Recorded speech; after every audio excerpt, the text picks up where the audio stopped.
Why can't online services tell me my password? Hi everyone, I'm Leo Notenboom for askleo.com, where I'm answering questions every day and have been since about 2003. This is a very common request that people would like an online service to tell them the password that they've forgotten.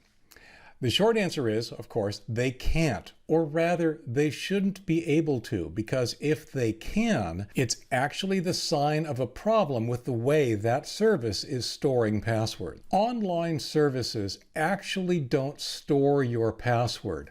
I know that sounds counterintuitive, but it's very important for account security. They can't tell you your password because they don't know your password. All they know is if you type it in correctly. They don't know what it is, but they know that you've typed it in correctly. How is that even possible? Well, it comes back to math. One of the fundamental components of password security, and in fact of encryption in general, is something called a hash. A hash is a mathematical function that takes a string of characters, like say your password, and calculates from that string of characters a number, a really big number, but just a number. That number is referred to as the hash. Now, a hash has a couple of really important properties. The first is that even the smallest change in the string causes a large change in the hash value.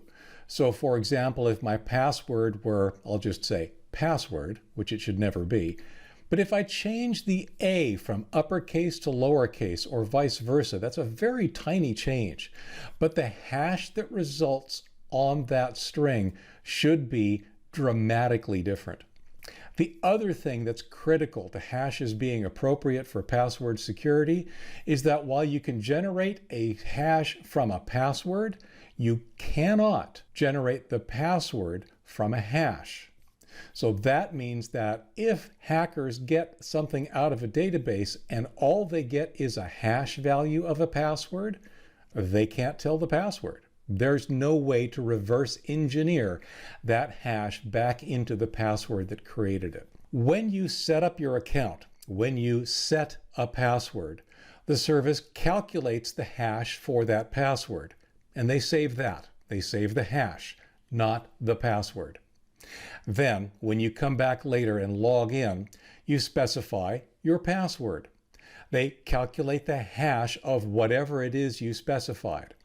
If the hash of what you just typed in matches the hash they calculated when you set your password, you must have typed in exactly the same thing. All they need to do is save the hash value that was calculated when you set the password, and then compare that against the hash value that's calculated when you try to log in again. As long as those match, you must have typed in the correct password. If a database breach occurs, if your service somehow gets hacked and people steal the database of usernames and passwords, what they're getting is not passwords. What they're getting is hash values that they cannot turn back into passwords, with one exception, which I'll talk about in just a second. This means that most of the database breaches you hear about, as long as they say something about passwords being hashed or some kind of calculated number based on passwords, chances are they don't have your password, and it's really not something you necessarily need to worry about a lot. Now, there is one case where hash values can kind of be reverse engineered, but it's not really reverse engineering. If every password generates a unique hash, then all they really need to do would be to generate a hash for all possible passwords. And in fact, that's been done. These are called rainbow tables. And for example, all 8-character passwords can be calculated against one of several standard hash values or hash functions, and that table exists. So rather than needing to calculate your password from the hash, all they need to do is look up the hash in that table and see what password it was that calculated it. That's why length of password has become so incredibly important. You'll notice that I said 8-character password. That's a lot of passwords. There's a lot of possible 8-character passwords, but it's not so large that we can't calculate all possible passwords and all possible hash values generated from those passwords.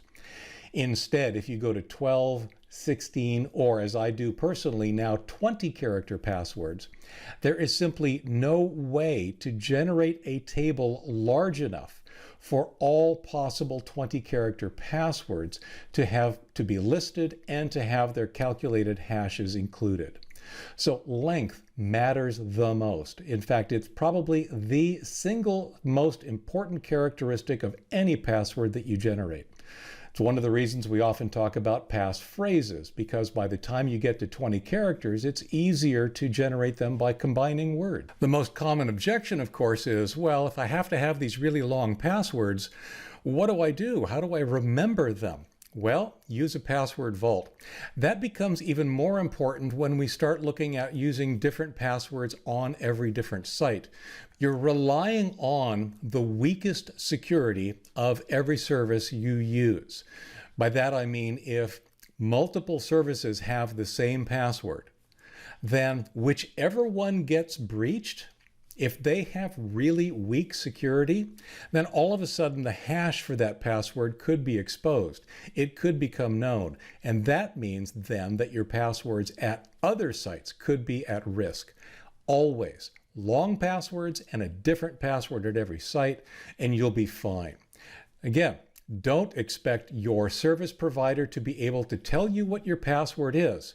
And in fact, if they can, you know that they are in fact that weak link. They're doing password security wrong, and you really need to consider whether or not you would trust them with more than just your password. For links to related articles, for the article that this video was based on, to leave comments on all that, visit askleo.com/13946. I'm Leo Notenboom. This is askleo.com. Thanks for watching.